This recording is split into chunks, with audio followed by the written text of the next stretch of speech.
This is February the 3rd, 2019. This is the laundry room in our Somerset house. This is a much smaller house than we've ever had before. We don't have a lot of storage space in it, and we don't have a pantry. So we started out with a wire rack unit that didn't go the complete width of this, and it was about 16 inches deep. The wall to the left, the wall to the right is like 44 inches.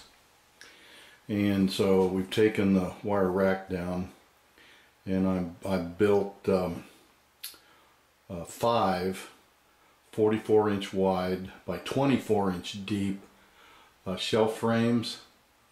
And at the present time they're a little tight on their fit, so I have to, trim a little bit off, and then I'll go ahead and mount them against this wall.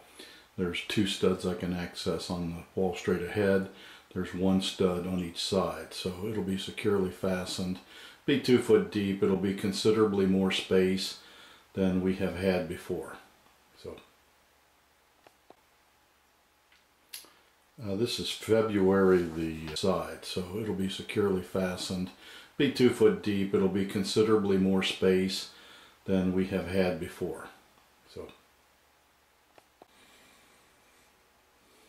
okay, I'm almost done with this now.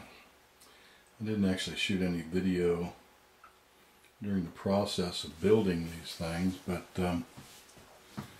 we'll see with what limited space. I've got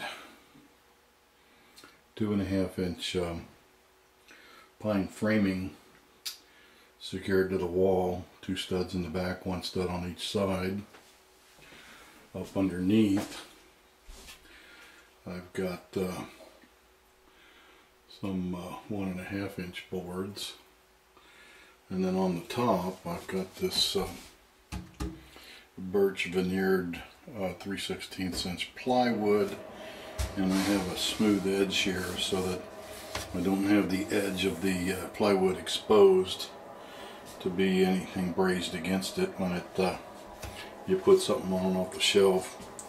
These shelves are 2 foot deep from the front edge to the back wall, and they're like 44 inches wide, and I've got 5 shelves, and then I've got the space underneath. So what I'm going to try to do now is tape the shelves off again, and I picked up some paint today. Not too happy with the color matching on it, but I got a lot of smudge